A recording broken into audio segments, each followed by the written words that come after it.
Thank you. I'll say hello and welcome again. Hello and welcome to our webinar, which is a partnership between Inclusion Revolution, the University of Bath, the University of Southampton and Impetus. We are going to spend some time listening to our fantastic panel, who are going to talk through their experiences of developing or supporting the development of APP programmes, plans in Wave 1. And we are very happy to say that Bath and Southampton have both had their APPs approved. We never thought for a minute that they wouldn't, but it's always nice to know that you've sealed the deal. So we'll talk a bit about our experiences.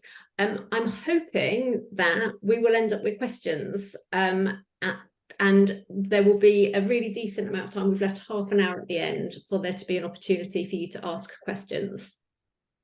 If you want to ask questions, can you please put them in chat? Can you put a capital letter Q in front of your question? And then if you want to leave comments, observations, links to useful information and anything else, you can keep that in the thread. I asked for the Q. I'm dyslexic. People who don't know me well won't know that I'm dyslexic, and I find it very difficult to pick out questions in a long list because it takes me a bit longer than other people to read. So that Q is the thing that makes the difference between me being able to chair well and you just sitting while I struggle to read in silence and pick out things that we might want to talk about. Thank you very much. So we are going to hear from, in this order, Gino from Southampton. Gino, give us a wave, or yeah, brilliant. So Gino, then who's going to talk to us a bit about the work that we did at Southampton, and a bit of a focus on the exploring mission that they did and how having that deep thinking about what it is you're actually trying to achieve sets you up to develop the rest of your APP. Then we're going to hear from Steve from Impetus. Steve didn't personally. Impetus funded a project with the University of Bath and me at Inclusion Revolution, looking at whether approaches to developing successful social mobility charities like InterUniversity or the Brilliant Club could be applied to the way universities develop their access and participation plan.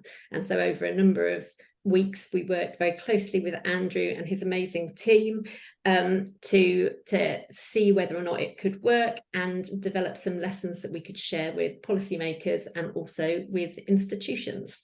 So you'll hear from Steve next. And then lastly, Andrew, and Andrew's going to talk through in a bit more granular detail, I think, the work that he did at the University of Bath and how he led his team through that process.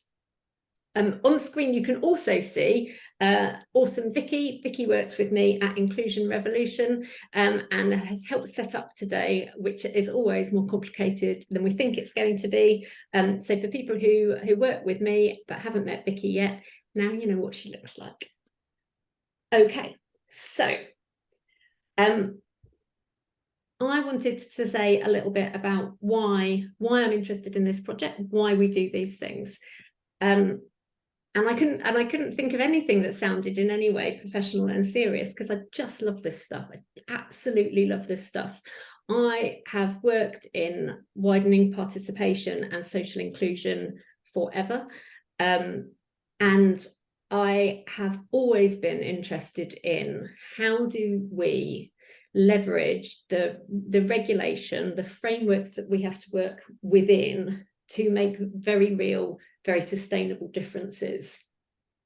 And where I see things like access plans and now access and participation plans, there is always that mechanistic framework of how do I tick the box to get this thing approved so that I can do my business as usual.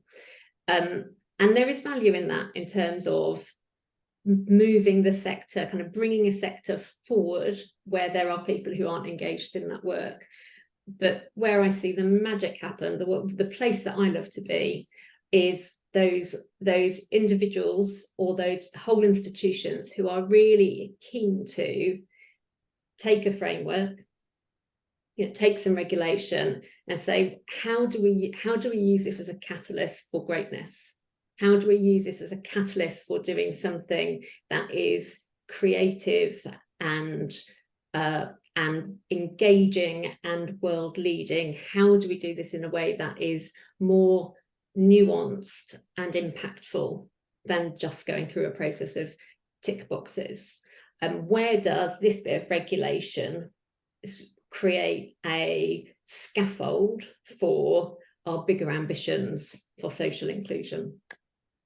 So I spent 20-ish years working in the public sector doing work around social inclusion, including working at the Office for Fair Access, where I was head of evidence and effective practice. Then I moved into a role helping to set up the Office for Students, and at the Office for Students I worked as the head of strategy and change, so part of that role around embedding the widening participation aspects into the work that the whole of the OFS was going to do. Then I moved into the third sector to a delivery organisation who was doing social inclusion work, and worked on behalf of a number of universities to help you guys deliver effective programmes that were really making a difference, to understand how we build really effective programmes and use evidence to drive change within those organisations.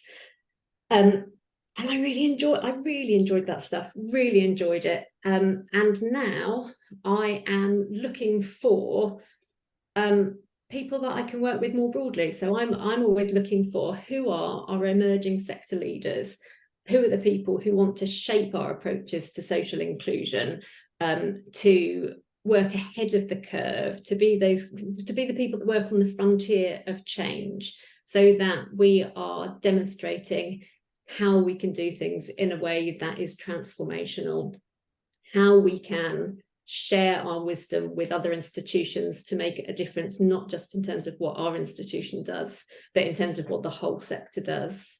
How can we work in a way that engages and influences government and regulators and John Blake to make sure that when he's setting his guidance for APPs, or he's thinking about what an ambitious target looks like, then he's doing it in a way that we know works. And that's the stuff that I love to do. That's what I do every day now. So I did some work with Gino, and I did some work with Steve and with Andrew. And I think it was just a lot of fun. It was really hard work. I think everybody went home going, oh, like, my brain is scrambled. I'm not really sure I can think whole thoughts anymore. But it never stopped being fun. It never stopped being a little bit scary. And then there were these moments where there were like aha moments in the process, where we suddenly got, oh, hang on, no, that's what we need to do. Or even more bravely, oh, hang on, that's what we need to stop doing. And working in that way meant that we could do something that was a little bit different. I would say what we did was curious, creative, and tenacious. And through that work, and working with some other institutions as well, we've developed a framework for how you might want to approach developing your APP. Now, it's not a framework for people who want to tick boxes. It's a framework for people who are ambitious and passionate and want to make a difference and want to be sector leaders. And what we're going to do is talk you through our journey today. And then in next month, I'm looking at launching a programme that you're very welcome to sign up for, and we can do some of that work together, so you can learn in a bit more detail about what we do and how we do it. I'm going to stop rabbiting now and take a swig of coffee and hand over to the awesome Gino, who's going to tell you all about the incredible things that he did while he was putting together his APP at Southampton. Thank you, Ray. I'm just going to share my screen, so bear with me a second.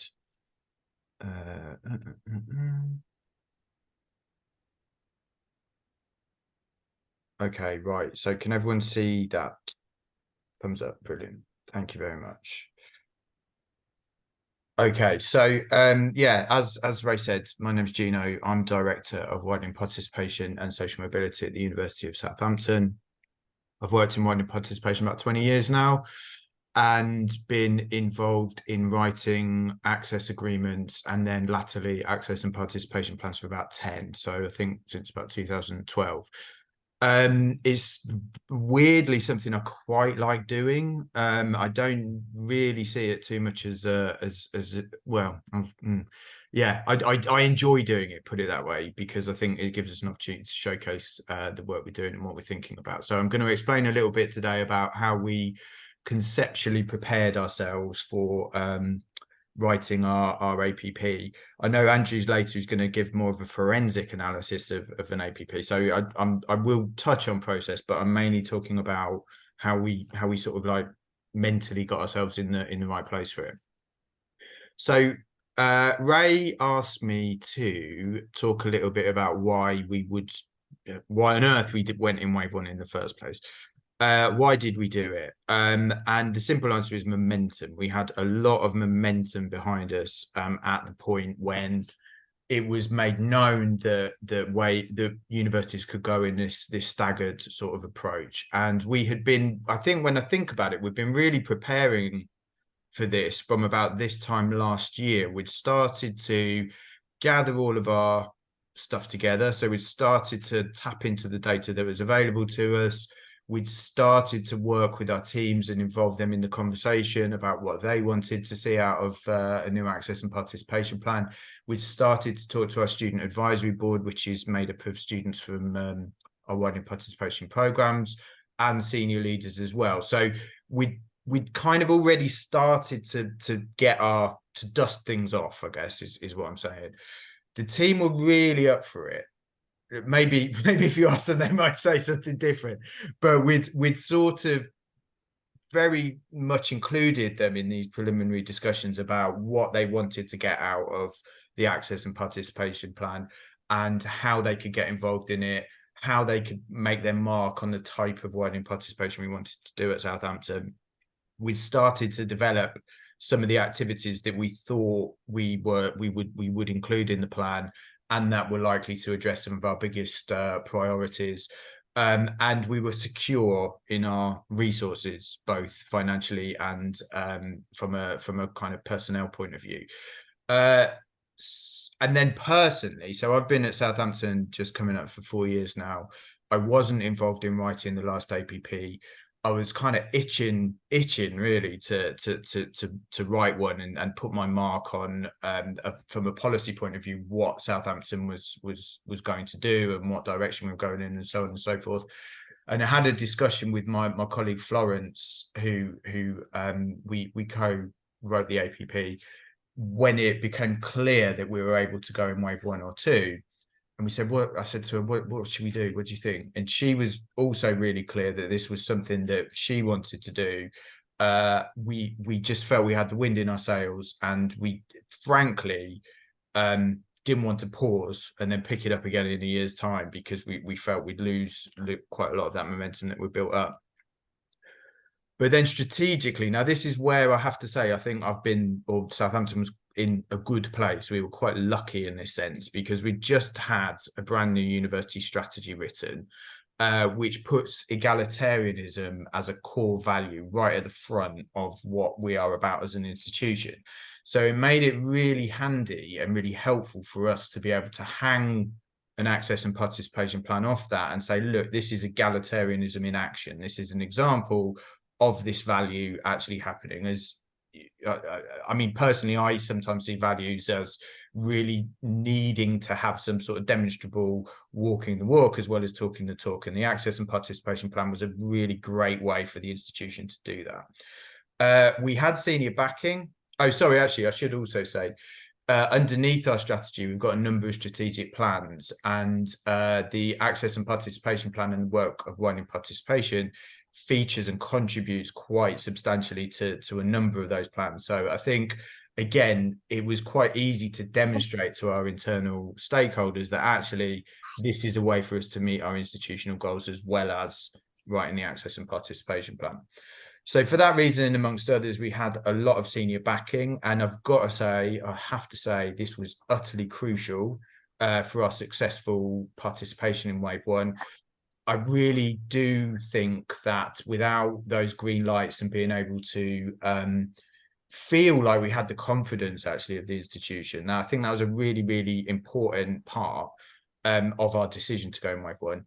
It would have been pretty much impossible, I think. So the senior backing was really, really important and really crucial, and the support of our kind of executive board and my directors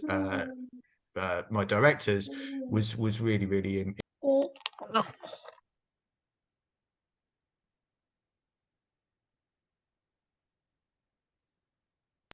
sorry, I think I was muted for some reason. Then structurally, we also were in a really good place. So in Southampton, widening participation is configured so that access and success and sum of progression are in one directorate, which is the one that I'm in. And that meant we didn't have any of those barriers, those small p political barriers, which I'm guessing some people on the call will be aware of, that can really hinder, and you can spend a disproportionate amount of time negotiating your way through those, slaloming your way through those. Whereas we didn't have those here because it's all sort of under one roof, which meant it was quite sort of facile to be able to achieve that. And we'd also made some really, really important developments over the last 4 years that we wanted to codify, both obviously from a sort of project and delivery point of view, but also, we've seen some massive external developments, obviously, as well, that we needed to make reference to, we needed to acknowledge, so that we could move on and start getting on with the business of actually delivering stuff. So for all of those reasons, we decided to go in Wave 1. It was good. It was the momentum behind us. So in this picture here, rather than Harrison Ford, I think we felt like the boulder. We were rolling, we were going, we were on a roll, and it would have been detrimental to us to actually stop, I think. So in that sense, we were very lucky. So before we started, then we had a few things that we needed to think about before we actually got off, before we started. On a blank piece of paper, then we had to consider these particular things. So what type of institution do we want to be? And does it mean it? So often organizations say things, and as I said earlier, you need to really be clear that if you're going to say something, if you're going to say that you're about egalitarianism or you're about collaboration or whatever it is, you need to find ways to practically demonstrate it. So what type of institution did we want to be? And I think we felt that we were fairly clear that the university was engaged with this and really wanted to promote this type of work to be the best version of itself. And I genuinely say that with my hand on my heart. I really felt like the university was behind this work. What were the strategic priorities of the institution, and how was widening participation going to support that? Personally found it very, very important and very useful to be able to translate the work of, or the language, if you like, of the OFS, or the language of widening participation into the language of the university. And that, I think, is something that I would utterly underline as well as another really, really important point to be thinking about at this stage. How is what you want to put in your APP going to be beneficial to the institution? Then we had to obviously understand where we were. So before the data dashboard came out, we had access to various other data sources, obviously. It wasn't a huge surprise when we found out what our main priorities were going to be in the access and participation plan. Is more or less a continuation of the key targets that we had previously. We know, for example, we've got gaps for socioeconomic groups at access, success, and progression. That is a priority for us in our new APP. We know we've got an awarding gap between Black and white students. Again, it's another priority. There were some other things that came up which we didn't know about, but broadly we knew what our key priorities were going to be, and we knew what the continuity was going to be. Where do we want to get to? So what targets, what are realistic but ambitious targets that we could aspire to? I think it's really important that you develop, or it was important for us to develop the rationale for what our targeting strategy was going to be. Why that number? What is the reasoning behind that? And there's some nuance to that will be contextual and local, and there's some that's national as well that you'd want to be thinking about through that process as well. What are we going to do about it? So what activities are we going to put in place? How do we know they're going to work? So we might have some internal insight into that, but what's the evidence base for it? Have we got access, or have we got the capability to be able to do literature reviews and understand what's out there to be able to inform our perspectives here? What do people think about it? How are we, who are we asking? Are we asking the students, the most important people, obviously, in the mix here? Are we asking our academic colleagues, our wider communities, our teams, like the people who are actually going to be delivering this? And what are they saying about it? Are they seeing this? Are they seeing the data? Are they seeing the evidence in their day-to-day lived experience, and in informing then how we might go about developing our access and participation plan? And then obviously these are theories of change and intervention strategies that we started. We started ages ago, actually, this time last year, putting all of our activities into huge spreadsheets that ran across the gamut of essentially what a theory of change was, that we knew would form the basis of an intervention strategy. And then we started to whittle it down based on the strength of the evidence that we had, how it related to the targets as the data became clearer and we understood what direction we needed to go in, and indeed where we wanted to prioritize resources, where we had the staff that had those capabilities, and so on and so forth. So all of that stuff was right off the bat before we had guidance, or really actually even before we knew about the phasing approach. So then we still felt, and I still always feel, actually, if I'm doing anything, that you need to ground why you're doing this thing. Like what's the motivation? Like what is your driver? And as Ray said earlier, could be that your driver is the regulator. That's the only reason you're doing this, because you need to satisfy the Office for Students that the institution is taking this seriously, and you are in that case essentially giving the Office for Students what they want or need to sign it off and tick the box and let you go about your business, right? That could be the reason you're doing it. It could be you've got a sense of civic responsibility and it's morally the right thing to do, and of course we need to do this because we're the University of X and we have a responsibility to our the schools and the young people and the kind of community in our local area.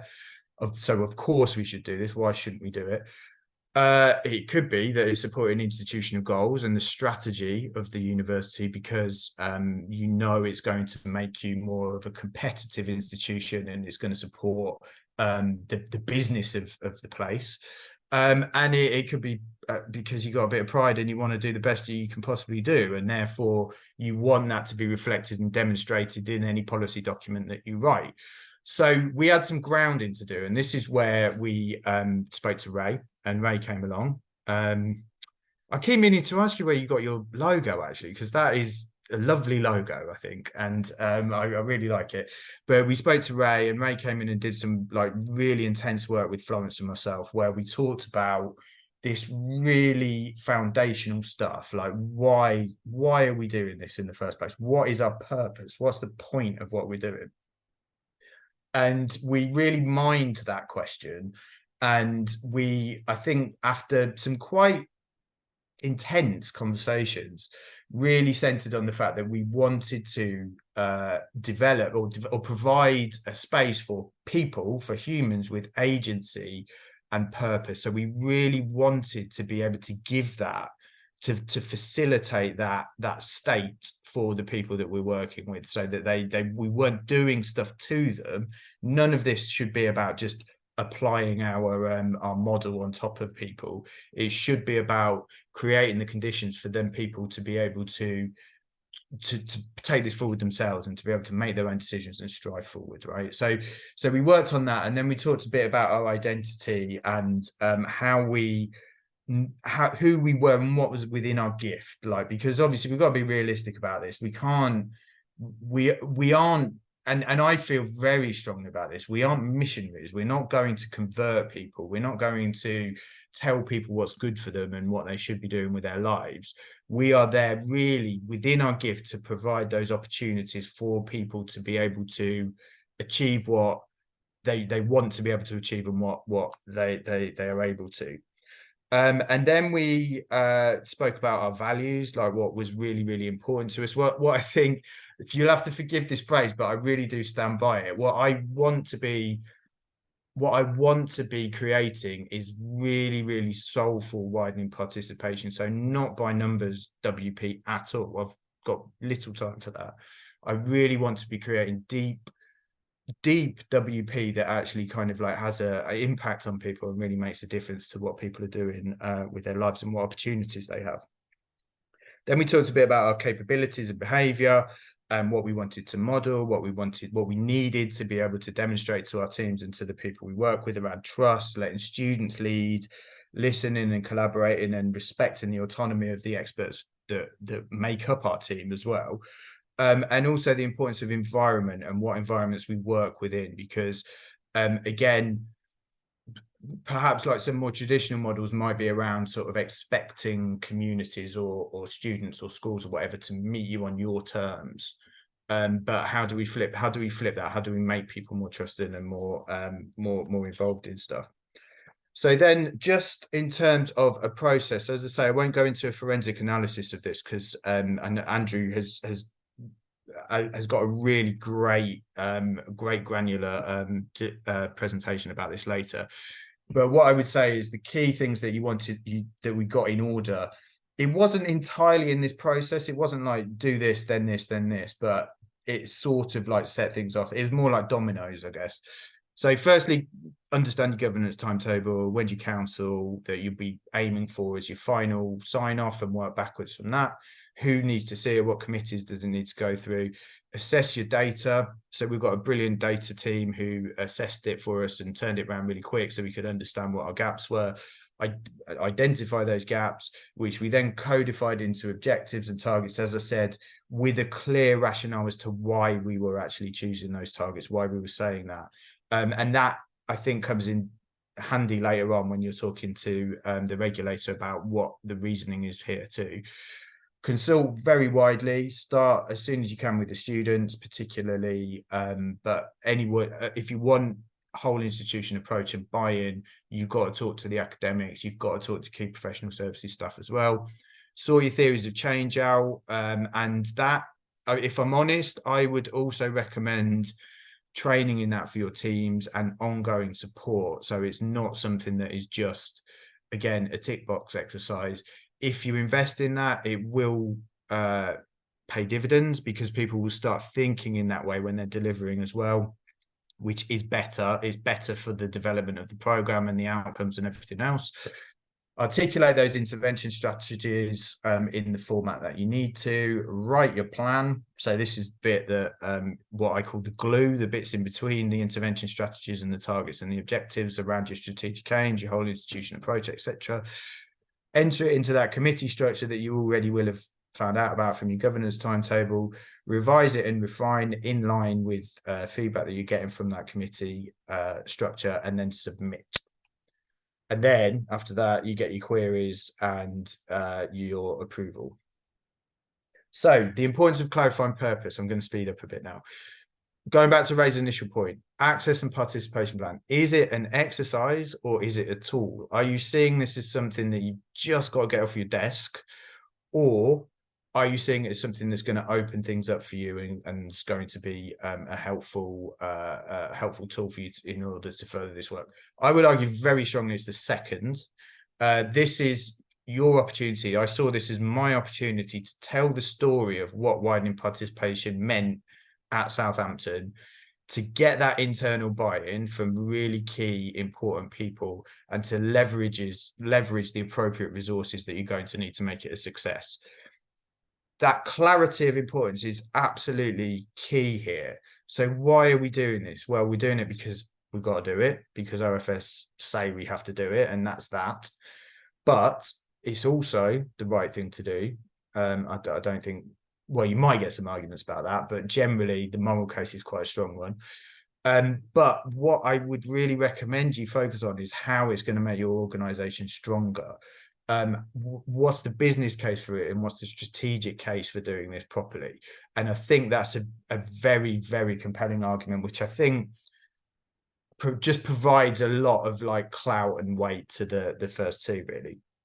How does it support the strategic goals of the organization and translate it into the university language? To just borrow a bit of LinkedIn speak here, you got to take people with you. Like, you cannot just do this in a cupboard and then turn it in. You've got to bring your team with you. You've got to bring the students, really importantly, and the senior staff. If you're just going to go through the motions, it will show. As I say, it's quite important to me to have pride in what I'm turning in and feel like I've done a good job, and that is the best possible that I'm able to do within the circumstances I have at my disposal. So in that case, if I could just tick all the things and then turn it in, but it will show, as far as I'm aware. It needs to be reflective of the institution and its community, and show what it means at Southampton, in my case. And also, I think it's really comforting for me to think about how I'm contributing to the overall mission of widening participation, the overall mission of access and participation, in a distinctive way, so that we're able to demonstrate Southampton is distinctive, but it's a cog that turns a bigger wheel. So finally, very, very quick, I'm sorry I have overrun a bit. All of this I did have, actually, but I would say these are like conditions for a good sort of like access participation plan. Timelines going in your favor around governance and consultation, get those things in early, involve your team, get your senior staff invested in the access and participation plan. Agree your targets and expenditure as early as possible. Like, you don't want to be getting to the end of your committee journey and then someone saying, oh, we don't agree with this, or we think this is too much, or whatever. Use it as a promotional opportunity to get across the brilliant work that you're doing in widening participation internally as well. Have a query triage system set up for the summer, so that if people are on leave, you've got decision makers in place who can get back on queries ASAP.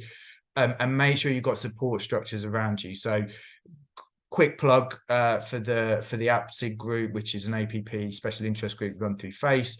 Me and Andrew are both on this. We support each other through this stuff. We had a WhatsApp group for Wave 1, which was absolutely invaluable. So yes, I think that's me finished, and I've only gone over by a minute. Sorry, Ray. I'll forgive you, Gino, because that was really interesting. Thank you very much. I really like your piece about the value of theory of change and making sure everybody understands how that works. I often think about sometimes we talk about theory of change as a process. You know, you've got, here's your flow chart, we're going to fill in some boxes. And then other times I think theory of change is about organizational culture. It's a way of thinking. It's a way of how we put together the world. And it sounds to me like you're describing that. You're describing how do we embed a theory of change culture into our teams, and why that's important. So thank you very much. I'm going to hand over to Steve, who's going to tell everybody or share with you his experiences of the project that he did with me and Andrew at Bath.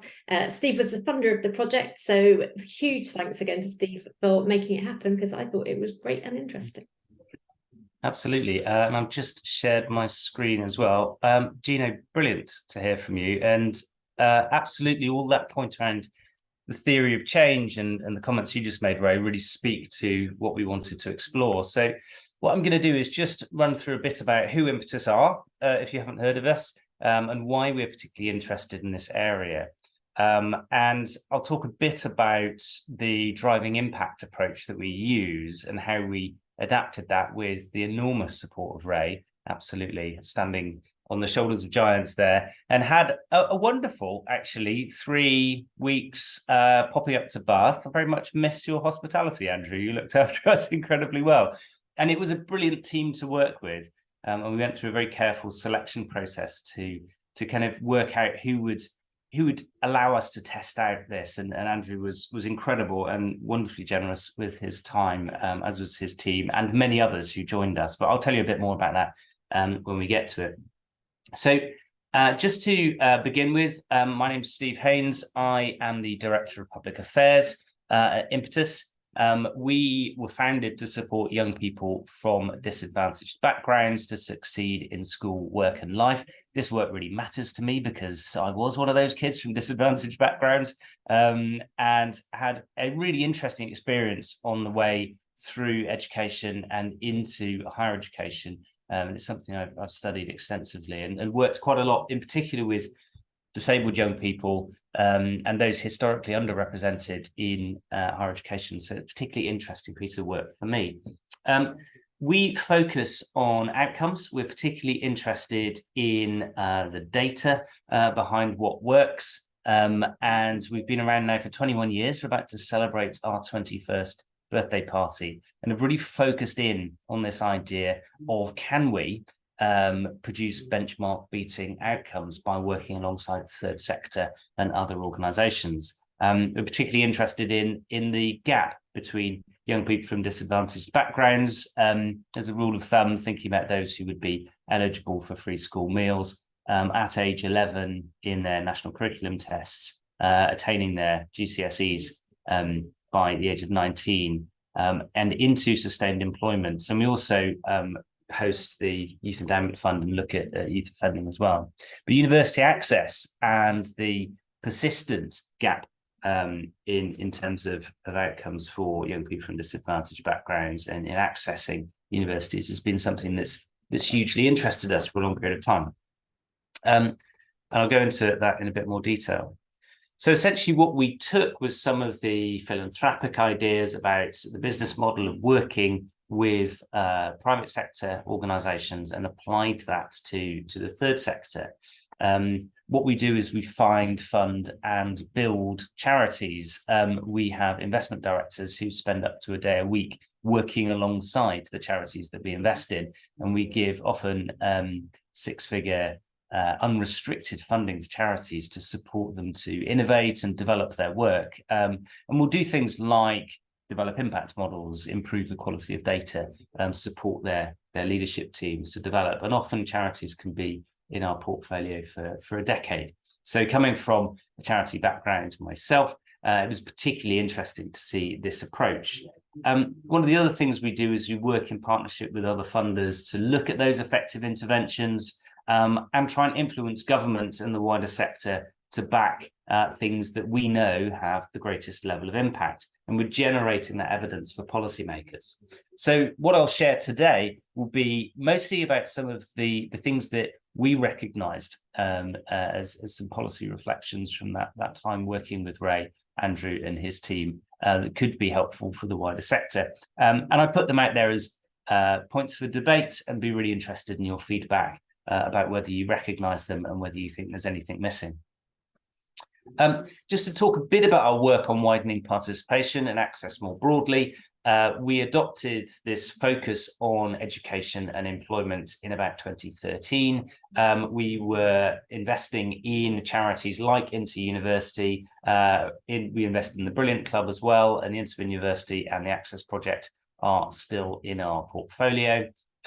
But as we saw the development of the Augar reforms and we recognised there needed to be a stronger voice for charities working on widening participation, we formed what's called the Fair Access Coalition. And that's 9 charities particularly working on widening participation to form and advocate on issues that may affect fair access. So Augar being one of the main ones, looking at financing and protecting that widening participation budget. And also more recently PQA and whether that would have a negative effect on the young people we particularly care about. So now we chaired that for a while and now have Johnny, Rich and Ray chairing that fantastic group of people, and we're just setting out our new policy platform as we move into the general election. The other thing to say is we did a really extensive piece of research, and I'm very happy to talk more about it, called the Youth Jobs Gap. And we used for the first time longitudinal data experimental data sets from the Department for Education that looked at socioeconomic background alongside qualification rates and employment outcomes. And there's a particular research briefing from 2019 on higher education. We're about to do Youth Jobs Gap 2. I'm very excited about it. And alongside socioeconomic and geography, we'll be looking at protected characteristics as well. So there'll be loads more really fascinating data coming out from that next year, hopefully. And I'm very happy to share that when it starts to emerge. More recently, we were asked by John Blake to host his talk. You'll see some familiar faces on that panel there. It was a fantastic event, which was his kind of first statement of what he thought should be his agenda as the incoming Director for Fair Access and Participation. And we did it as a live speech. Maybe some of you came along to it to look at what's next for fair access and participation.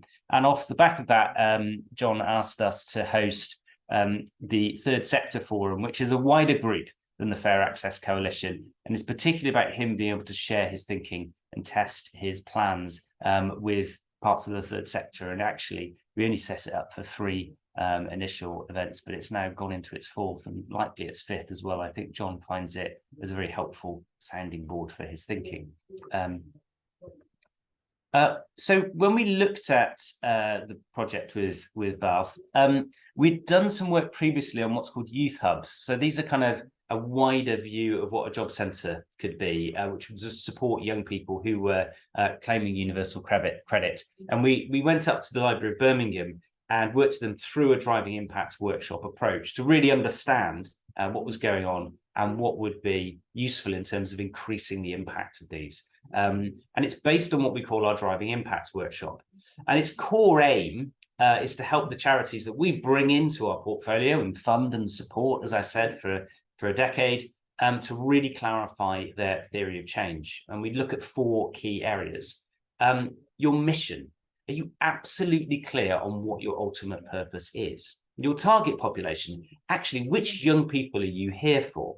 What outcomes are you committing to achieve? And in particular, what would happen with what wouldn't happen if you weren't there? And fundamentally, how do you design the program to support you delivering those outcomes? They're often quite intense workshops, as you can imagine, often with small, very successful charities with their founders in the room. We'll bring this together and help them really clarify the impact that they have. This is great, obviously, for organizations who are bringing in lots of different sources of funding and are at risk of mission drift.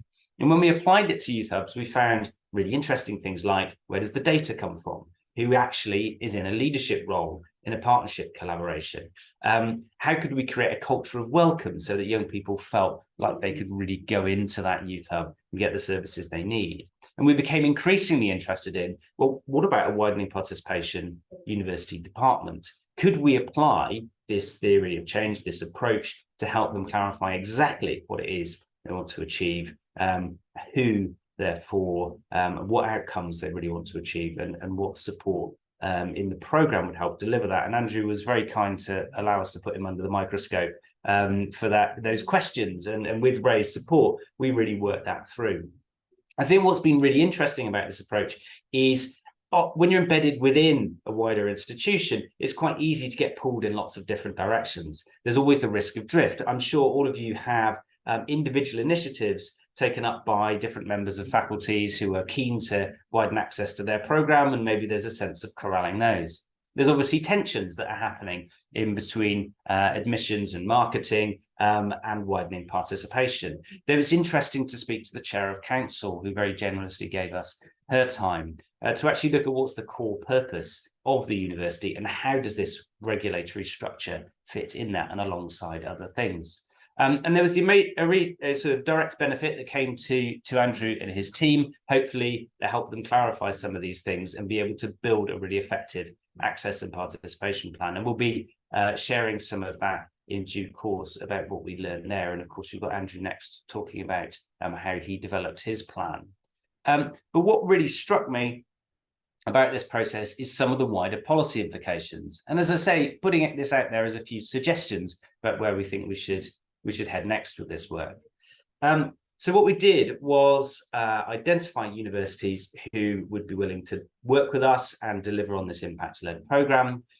During the course of the workshop, share that expertise on the theory of change and impact alongside that deep experience of working on widening participation that Andrew and his team and Ray had, and then hopefully deliver some real value for his access and participation plan, and to be able to share this learning more broadly with the Office for Students. We've already been back to John Blake and shared some of our initial thoughts on this, and I think he's really interested to hear more. So do use that opportunity to kind of feedback your experiences as you're developing your APPs to John as well. I think that team are very keen to kind of learn what works and what not, and to tweak it as they go.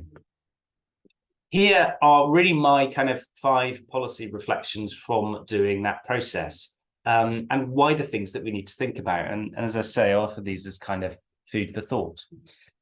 Fundamentally, I felt it was really important to reassert the role of higher education institutions as engines of social change. There are many, many pressures on your institutions to be lots of things to different people, to employers, to donors, to students, to all of the stakeholders and the staff that you have. But fundamentally, as an education institution, there's a wonderful opportunity to be those engines of social change. So really having that hardwired into the institution really mattered. And I think Andrew's role kind of representing on council as well was really important. It was interesting, Gino, that you mentioned that senior level support is so vital in getting this right, embedded in the wider activities of the institution. The second thing, as I think at this stage recognise, but I think there's more that we need to do for the Office for Students as the regulator and many other internal governance cycles to make sure that the access and participation cycle is aligned with other ones as well. All those decisions that are happening around teaching quality, around funding cycles, around admission cycles, really the access and participation process needs to be very closely aligned with those for it to be able to unlock the resources of the wider organisation. We were really interested in the use of data. Andrew and his team have a great deal of it. I see some questions already coming through in the chat about where are you getting your data from. And going through this process of really defining who your target group are seems to be hugely important. We have a slide we call the fried egg slide, where we sort of go, well, here are the people we absolutely want to zero in on as our target population, those that we want to benefit from the access and participation work. But are there other groups who are perhaps too small in number, who would benefit from bringing in specialist providers around on the third sector? And I'll go on to that in a second. Are there those who actually would have been going to university anyway, and actually it's more about the admissions and the marketing team spending their money on making sure they're coming to your institution, so that the access and participation plan can really focus on those who otherwise may not have gone to university. There's a really important, then I think difficult, understandably, internal conversation to say, how are we spending the resources in the department? And I'm sure many of you face those conversations fairly regularly, so I don't need to tell you, but it's that clarifying on the direct purpose and the target population that I found so interesting. The other 2 things that I think are really important more broadly are clarifying the value for money of in-house interventions and incentivizing the role of the third sector in improving impact around particular target groups and having those economies of scale, which they can by working across several organisations. And I think more broadly, we need to look at how we can support those institutions. And I'm very pleased we support Inter-University and the Access Project to be able to maximise those economies of scale, to be able to market effectively to you, to be able to produce a kind of a high impact product that would be of most use to you.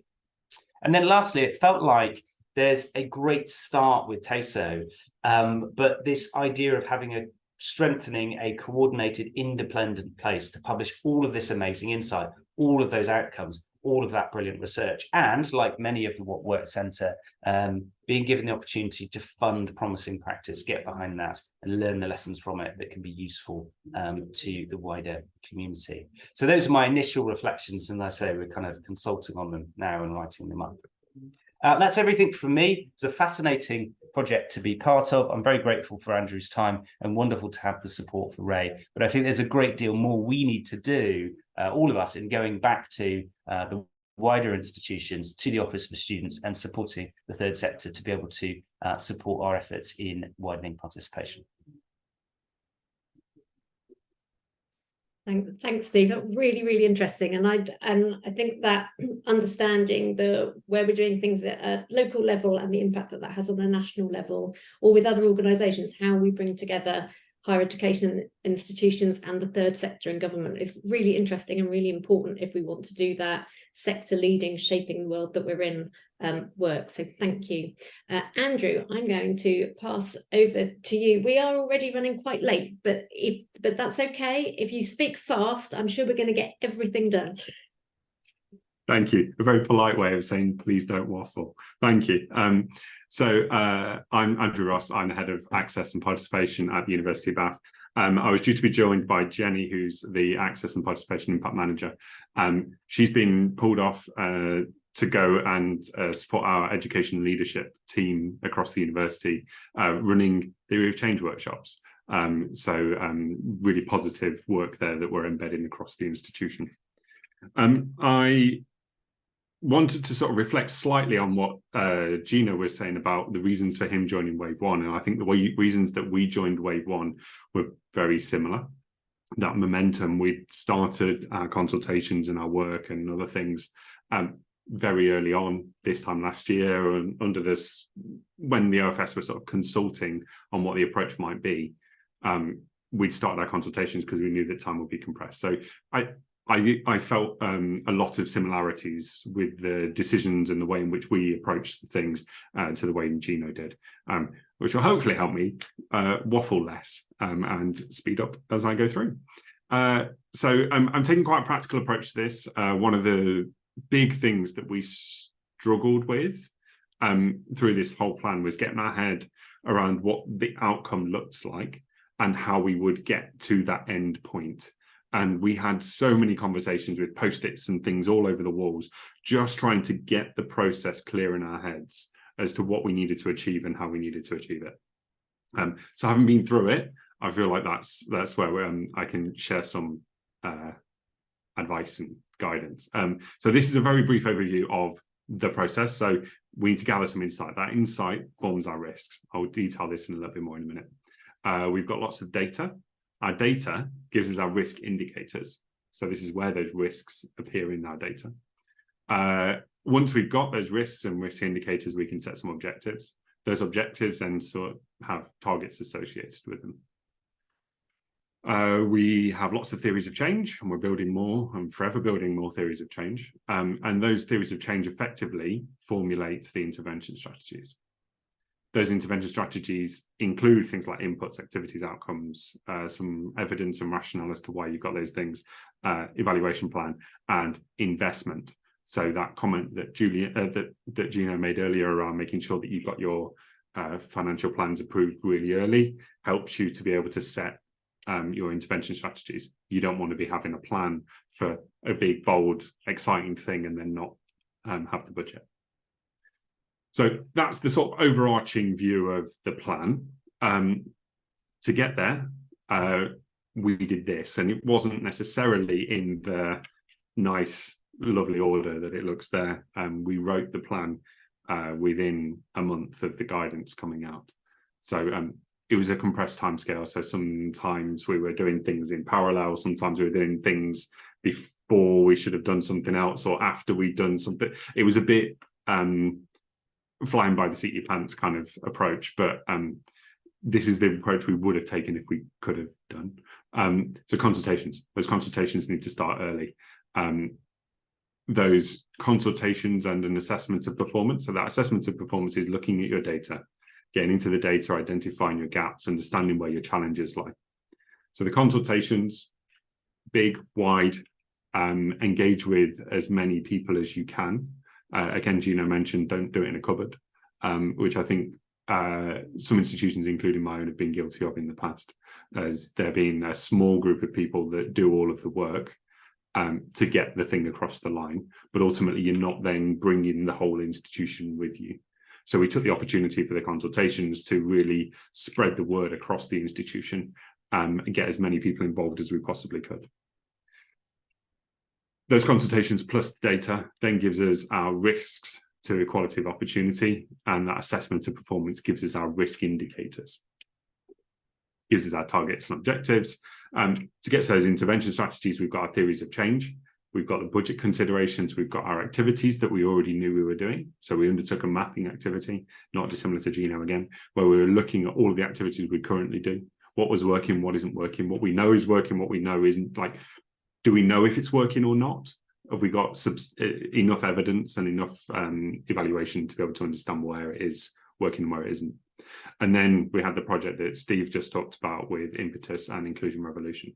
All of those things together allowed us to build those intervention strategies. Following the intervention strategies, we've built some outcomes. Those outcomes then map onto an evaluation plan. So those consultations were big, broad, quite open. So we had workshops where we had staff and students attending. We ran something like 8 or 10 different workshops where we were inviting different groups in. We had things like open forums where people could just give us feedback. We had individual meetings. We went to boards and asked boards for their direction or directive, what they felt. That gave us an initial risk to equality of opportunity register and some high level aims and objectives. So once we had that first version, we're then putting that back. So we had a second round of consultations where we're putting that first risk register back to students, back to staff, to see if that is something that they recognize within the institution. Was there anything missing? Did they actually feel those risks? The output of all of that was 9 key risks to equality of opportunity. Oh, we've got random 9 in the middle of opportunity as well. So there are key 9 risks of equality of opportunity, which run throughout the whole of the student life journey. We were quite keen that we were trying to identify those key risks that ran across the journey to make a really understandable and coherent plan and strategy, which was to address these 9 risks, which appear across the whole of the life cycle.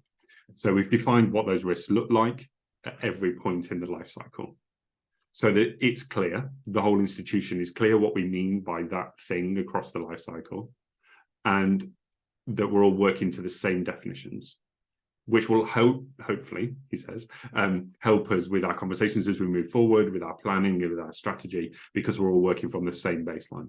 I think what's happened at other institutions, and ours is included, is that sometimes there's been that disconnect between what happens at different points in the life journey. So your access might have certain targets and you might mean sense of belonging in one way, but your progression targets are very different target groups. And that sense of cohesion and that sense of simple story that you can get across a whole institution was difficult and convoluted in some ways. So by simplifying it, having 9 key risks and 3 target groups, we've simplified the whole thing and simplified the whole narrative. So we had a risk register. We've got those 9 risks. Then it was about the assessment of performance. We got into as much data as we could. We had grand ideas of joining all these massive data sets together. Wouldn't it be great if we got all of the OFS dashboard data, all the TEF data, all the NSS data, all the graduate outcomes data, built this one massive glorious dashboard that gave absolutely everything that we ever had all in one place. That is difficult, time consuming. I don't think it's technically impossible, but we certainly came across many blockers in the process. So we ended up focusing predominantly on the OFS data dashboard and the NSS data.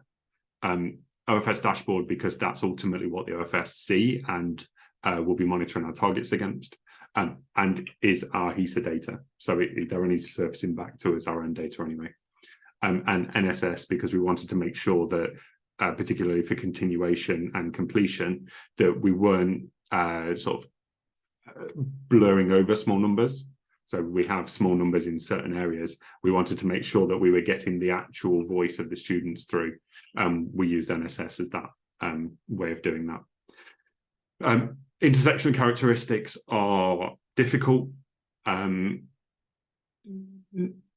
because you start to begin to conceptualize what that intersectionality means. So if you've got a person who crosses across two characteristics and you've got a gap, who is that gap between? Which characteristics are you looking at? And as soon as you get into three characteristics, so white working class boys is the obvious example, are you comparing the outcomes at all the points with white working class girls or black working class boys or white affluent boys, or there are so many comparators, and you really need to understand the details and then to get into the nuances of it all. So we're now undertaking a statistical project with mathematicians that know what they're talking about, to try and understand this intersectionality, and then to understand whether there's a compounding effect of having that intersectionality.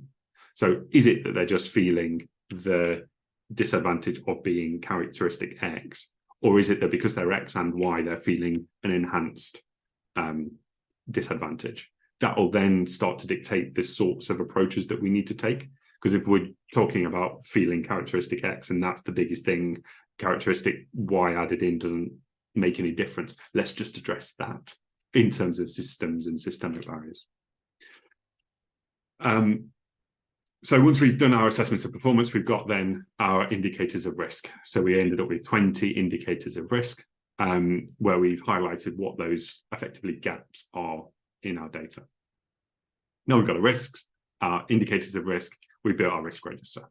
So we've got we've looked at it across the life cycle point. So this is the snapshot of the top bit of access, but you can see in the end of our plan, all of the details of this. So in access, we've gone, what are the risks? What does it mean? Who's affected by it?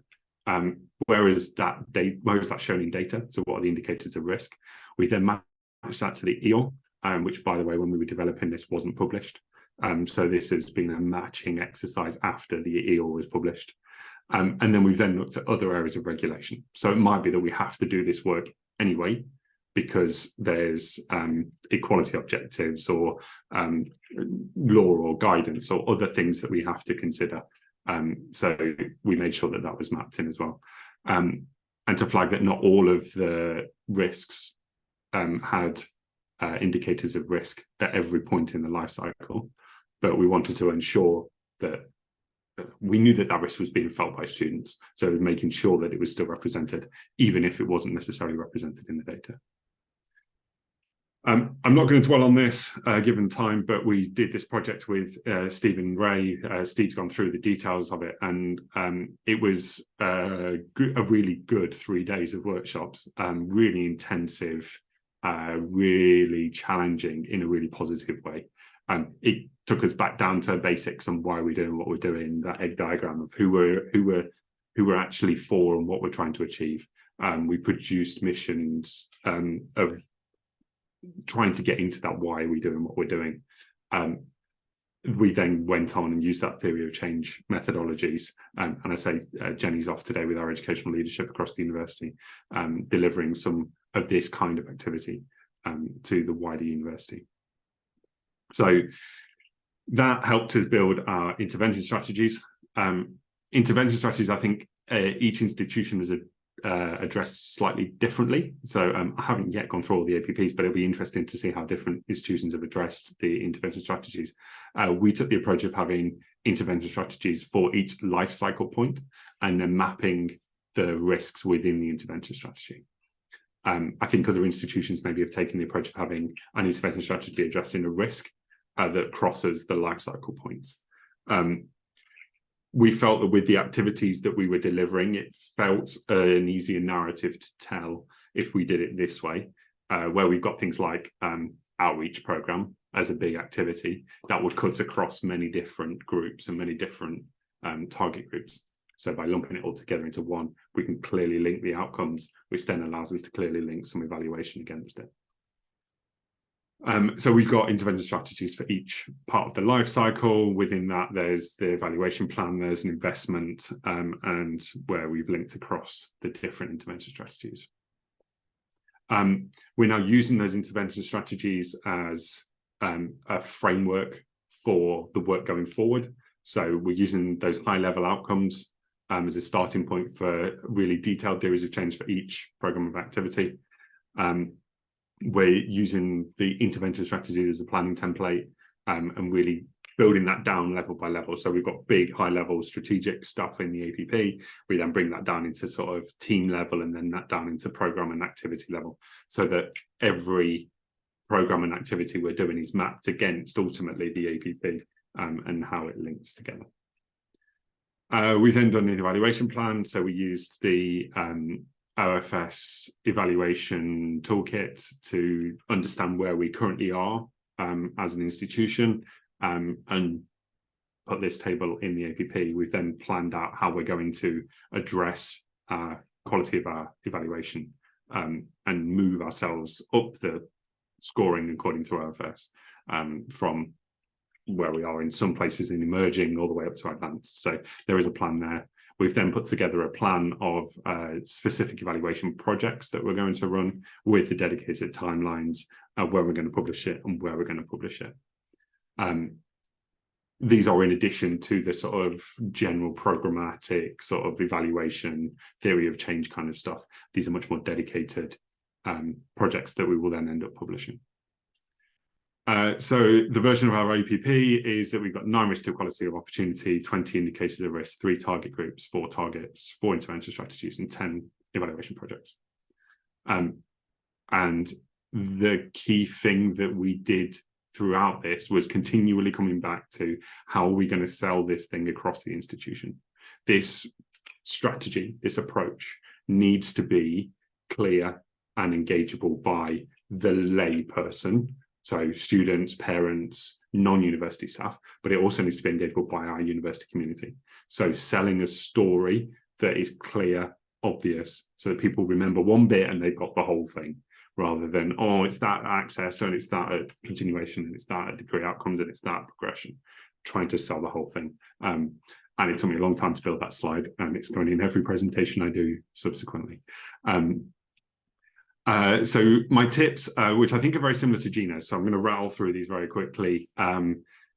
Thinking about preparing for your APP, get stuff approved as early as you can. So that idea of principles for the strategy, getting them approved at the beginning, so that you're not then arguing later on.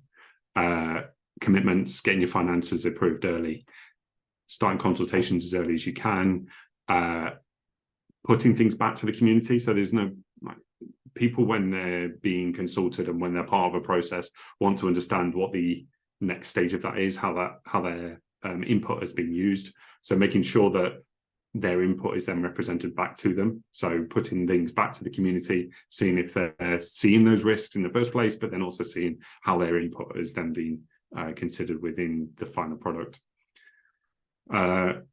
We all work in higher education, academic community, making sure that you engage them as early as you can. For us, it was a bit hit and miss depending on where we were in the institution. So I think that consultation piece has brought us all together. There's more work to do, as there always is in an institution. Yeah, engaging them as early as you can. Use it as an audit opportunity to understand what's actually happening. Gino mentioned the AppSig, but there's others as well. Make sure you're engaging with others across the sector. And we've published a load of blogs on our website at the top right there. If you've got any questions, Jenny's email's on there, my email's on the first slide, drop us a message and we're happy to have a chat. Thank you. Thank you, Andrew. I was going to plug your blogs because they're a really useful resource if people haven't had a chance to look at them yet. It takes you through in detail some different sections of the APP and how Bath did what they did. We've got about 15 minutes left and we have some questions. I'm looking at them. There are some quite detailed questions, so I'm trying to work out how I can cluster them in a way that is helpful for us. So you're going to have to bear with me while I do some thinking on my feet.